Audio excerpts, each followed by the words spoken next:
Hello, Grandma here, reading The Hiding Place by Corrie and Betsy. And I'm on the chapter called Ravensbruck, and I'll be beginning in this version of the book on page 208. Betsy and Corrie have been transferred to Ravensbruck, which is in Germany. They were pretty unhappy about having to go to Germany. This particular concentration camp is really one of the worst for atrocities that were committed. Fortunately, in this book, they don't go into a lot of detail about the atrocities, but their other books have gone into it. Anyway, they are having to deal with a lot of lice and fleas and cruel guards who force them to get naked once a week, I think. They have to walk across a room naked to the doctors who only look at their teeth or between their fingers. Anyway, Betsy is not feeling well at all. Corrie just wishes there was a place she could take her to get well. The move to permanent quarters came the second week in October. We were marched 10 abreast along a wide cinder avenue and then into a narrow street of barracks. Several times the column halted while numbers were read out. Names were never used at Ravensbruck. At last, Betsy's and mine were called. Prisoner 6729, prisoner 66730. We stepped out of line with a dozen or so others and stared at the long, gray front of Barracks 28. Half its windows seemed to have been broken and replaced with rags.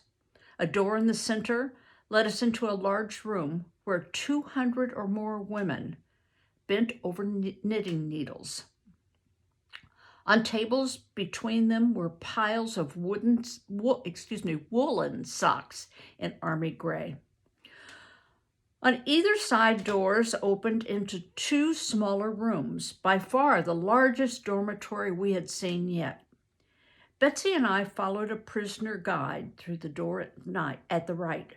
Because of the broken windows, the vast room was in semi-twilight. Our noses told us first that the place was filthy. Somewhere plumbing had backed up, the bedding was soiled and rancid. Then as our eyes adjusted to the gloom, we saw there were no individual beds at all, but great square piers stacked 3 high and wedged side by side and end to end, with only an occasional narrow aisle sliced through. We followed our guide single file. The aisle was not wide enough for 2. Fighting back the claustrophobia of these platforms rising everywhere above us. The tremendous room was nearly empty of people. They must have been out on various work crews. At last, she pointed to a second tier in the center of a large block. To reach it, we had to stand on the bottom level, haul ourselves up, then crawl across 3 other straw-covered platforms to reach the one that we would share with how many? The deck above us was too close to let us sit up. We lay back, struggling against the nausea that swept over us from the reeking straw. We could hear the women who had arrived with us finding their places. Suddenly, I sat up, striking my head on the cross slats above. Something had pinched my leg. "Fleas!" I cried. "Betsy, this place is swarming with them." We scrambled across the intervening platforms, heads low to avoid another bump, dropped down the aisle, and edged our way to a patch of light. "Here, and here's another one," I wailed. "Betsy, how can we live in such a place?" Show us how." It was said so matter-of-factly it took me a second to realize she was praying. More and more, the distinction between prayer and the rest of life seemed to be vanishing from Betsy. Corrie, she said excitedly, he's given us the answer. Before we asked, as he always does, in the morning this Bible, in this Bible this morning, where was it? Read that part again. I glanced down the long, dim aisle to make sure no guard was in sight, then drew the Bible from its pouch. It was in 1 Thessalonians, I said. We were on our third complete reading of the New Testament since leaving Scheveningen. In the feeble light, I turned the pages. Here it is. Comfort the frightened, help the weak, be patient with everyone. See that none of you repays evil for evil, but always seek to do good to one another and to all. It seemed written expressly for Ravensbruck. Go on, said Betsy, that wasn't all. Oh, yes. To one another and to all, rejoice always, pray constantly, give thanks in all circumstances, for this is the will of God in Christ Jesus. That's it, Corrie. That's his answer. Give thanks to all the circumstances. That's what we can do. We can start right now to thank God for every single thing about this new barrack. I stared at her, then around me at the dark, foul, arid room, such as, I said, such as being assigned here together. I bit my lip. Oh, yes, thank you, Lord Jesus. Such as what you're holding in your hands. I looked down at the Bible. Yes, thank you, dear Lord, that there was no inspection when we entered here. Thank you for all the women here in this room who will meet you in these pages. Yes, said Betsy, thank you for the very crowding here. Since we're packed so close, that many more will hear. She looked at me expectantly. Corrie, she prodded. Oh, all right. Thank you for the jammed, crammed, stuffed, packed, suffocating crowds. Thank you, Betsy went on serenely, for the fleas and for... The fleas? That was too much. Betsy, there's no way even God can make me grateful for a flea. Give thanks in all circumstances, she quoted. It doesn't say in pleasant circumstances. Fleas are part of this place where God has put us. And so we stood between piers of bunks and gave thanks for fleas. But this time I was sure Betsy was wrong. They started arriving soon after 6, the women of Barracks 28, tired, sweat-stained, and dirty from the long forced labor details. The building, we learned from one of our platform mates, had been designed to hold 400. There were now 1,400 quartered here, with more arriving weekly as concentration camps in Poland, France, Belgium, Austria, as well as Holland were evacuated to the center of Germany. Okay, I'm going to hold this map up again so that you can see. This is where they are in Ravensbruck, and all of these are concentration camps.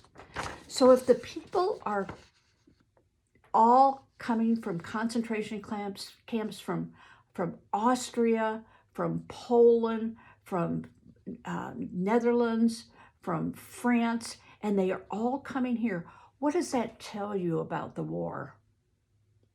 What they're doing is they are evacuating people all toward Germany because the Allied forces are gradually invading these areas and they're having to shut those concentration camps down.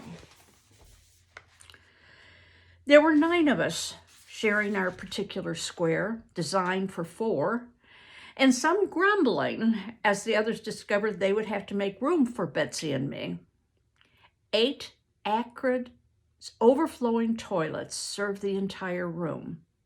To reach them, we had to crawl not only over our own bed mates, but over those on the other platforms between us and the closest aisle, always at the risk of adding too much weight to the already sagging slats and crashing down on the people beneath.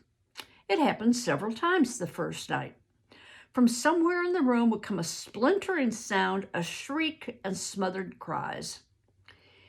Even when the slats held, the least movement on the upper platform sent a shower of dust and straw over the sleepers below, followed by a volley of curses. In Barracks 8, most of us had been Dutch. Here there was not even a common language, and among exhausted, ill-fed people, quarrels erupted constantly. I had just been thinking that the people on the bottom were the lucky ones, that they didn't have to climb up so high and crawl across, but apparently they are not so lucky if the top bunk falls down on them, or if every time somebody moves, they get dust and dirt and bugs come raining down on them. Ooh, sounds disgusting. There was one raging now as the women sleeping near the windows slammed them shut against the cold. At once, scores of voices demanded that they be raised again.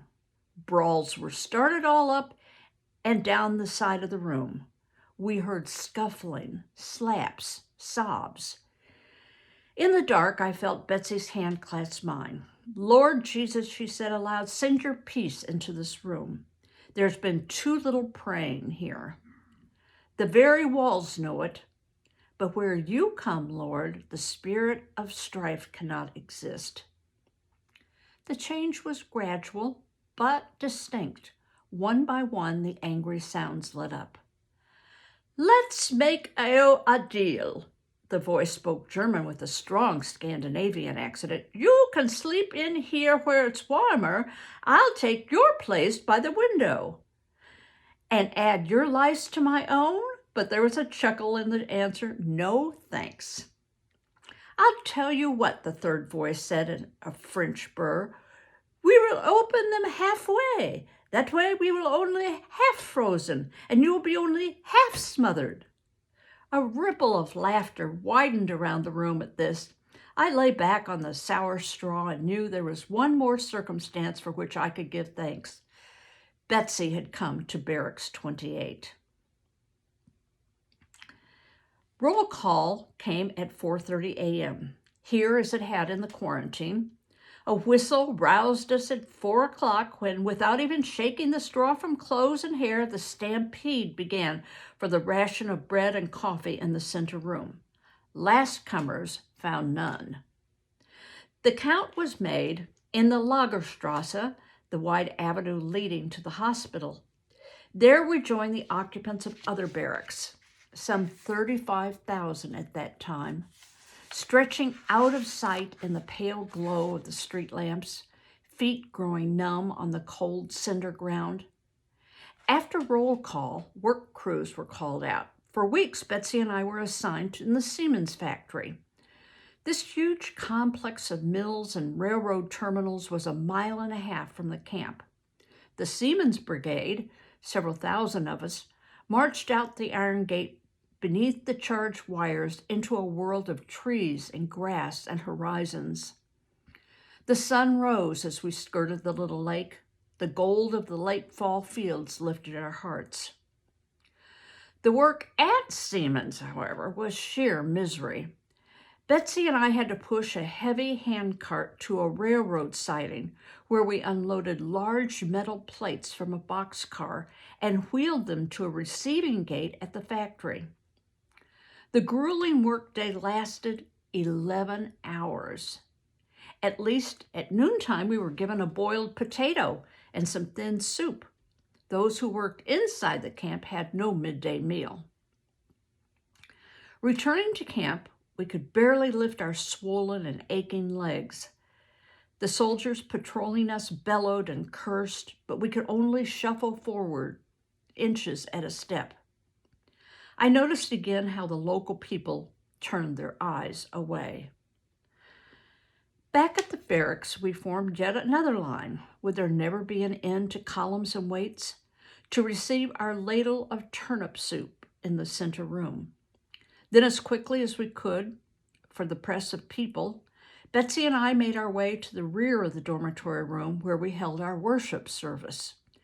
Around our own platform area, there was not enough light to read the Bible, but back here, a small light bulb cast a yellow circle on the wall, and here an ever larger group of women gathered. They were services like no others these times in Barracks 28. A single meeting might include a recital of the Magnificat in Latin by a group of Roman Catholics, a whispered hymn by some Lutherans, and a sotto voce chant by Eastern Orthodox women. With each moment, the crowd around us would swell, packing the nearby platforms hanging over the edges until the high structures groaned and swayed. At last, either Betsy or I would open the Bible. Because only the Hollanders could understand the Dutch text, we would translate aloud in German. And then we would hear the life-giving words pass back along the aisles in French, Polish, Russian, Czech, back into Dutch. They were little previews of heaven, these evenings beneath the light bulbs. I would think of Haarlem. Each substantial church sat behind its wrought iron fence and its barrier of doctrine, and I would know again that in darkness God's truth shines most clear. At first, Betsy and I called these meetings with great timidity, but at night after night went by and no guard ever came near us, we grew bolder. So many now want to join us that we held a second service after evening roll call. There on the Lagerstrasse, we were under rigid surveillance, guards in their warm wool capes marching constantly up and down. It was the same in the center room of the barracks, half a dozen guards or camp police always present. Yet in the large dormitory room, there was almost no supervision at all. We did not understand it.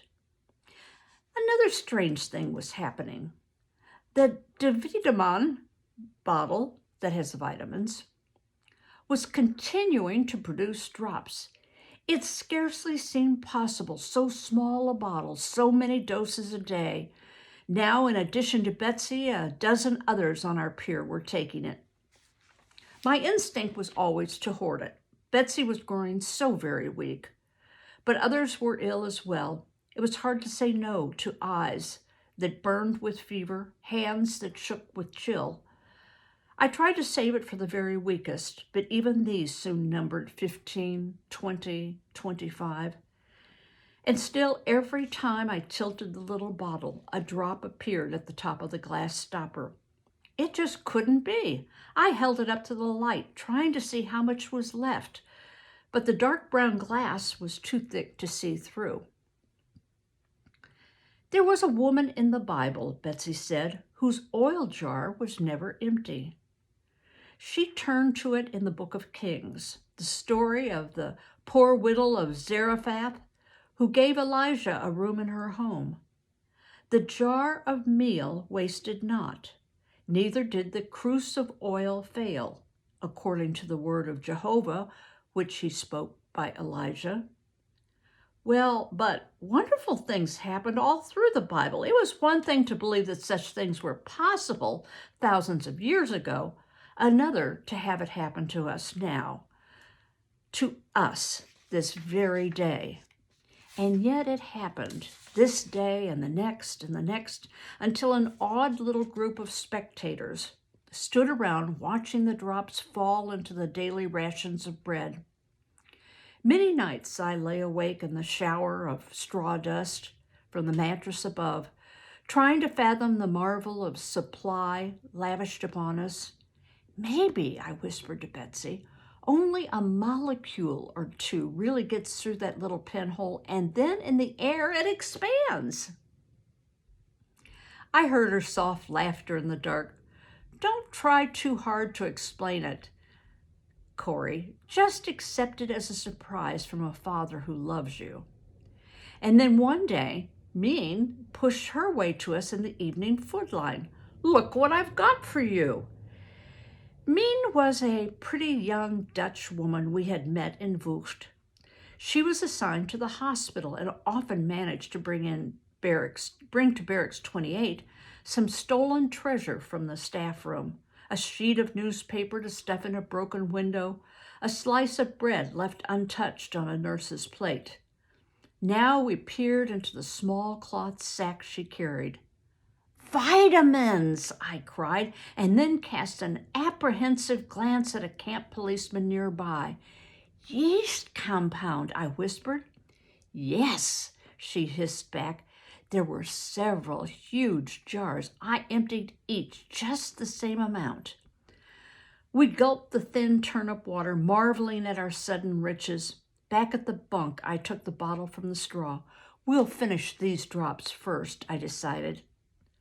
But that night, no matter how long I held it upside down or how hard I shook it, not another drop appeared. On the 1st of November, a coat was issued to each prisoner.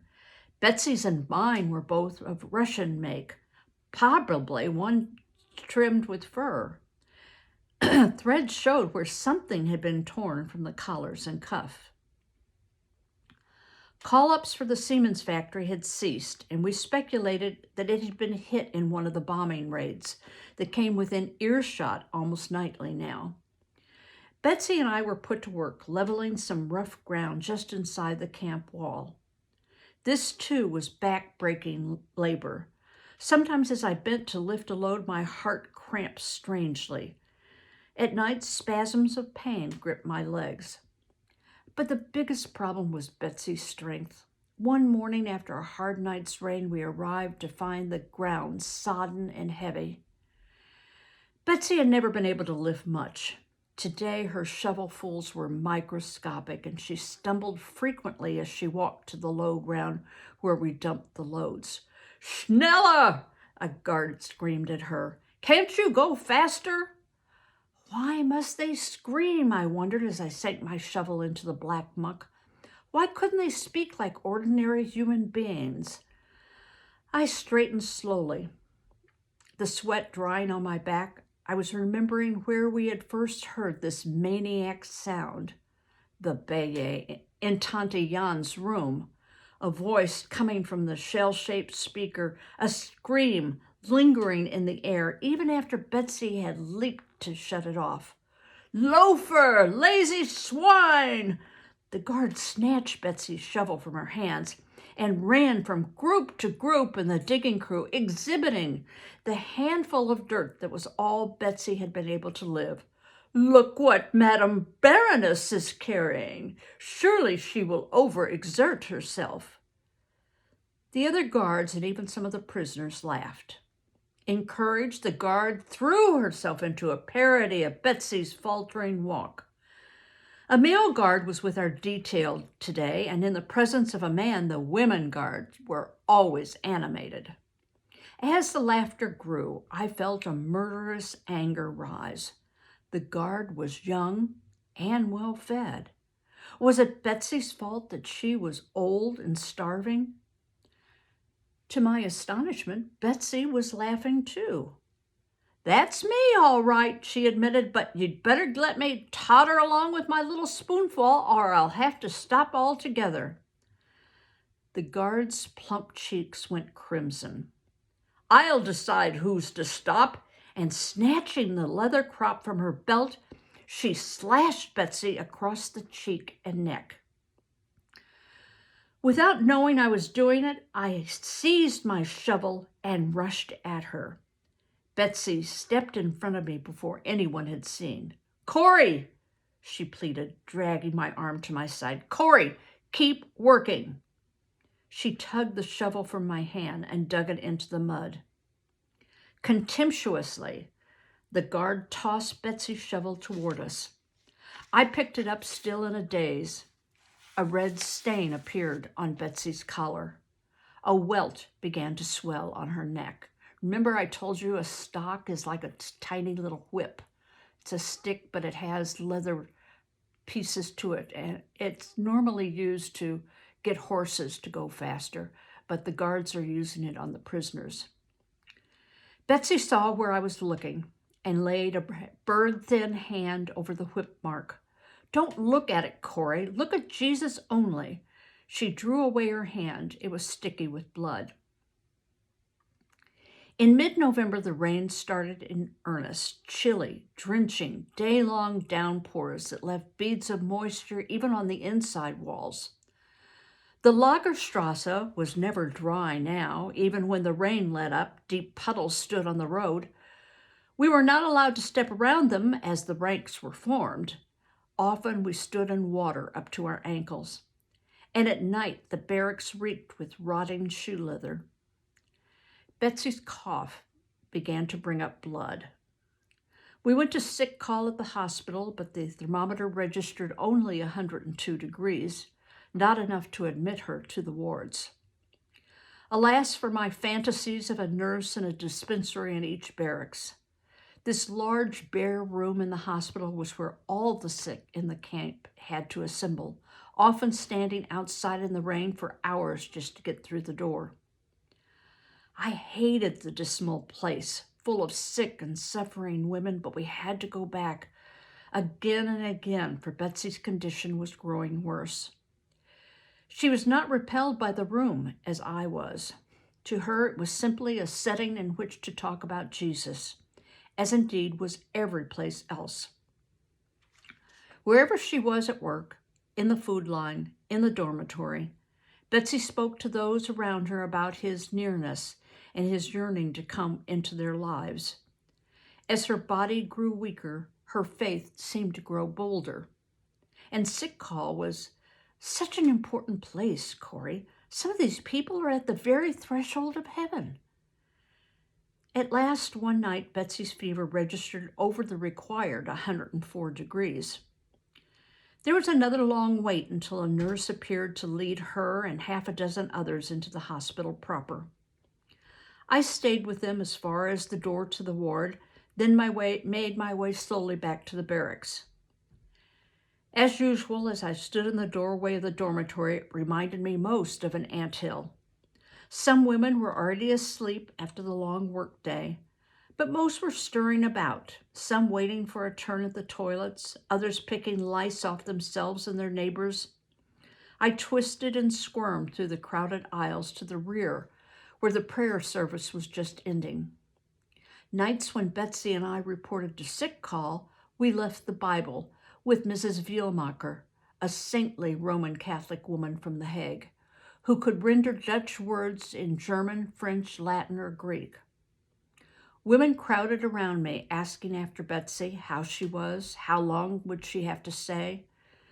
Lights out blew, and the scramble into the bunks began. I hoisted myself to the middle tier and crawled across those already in place.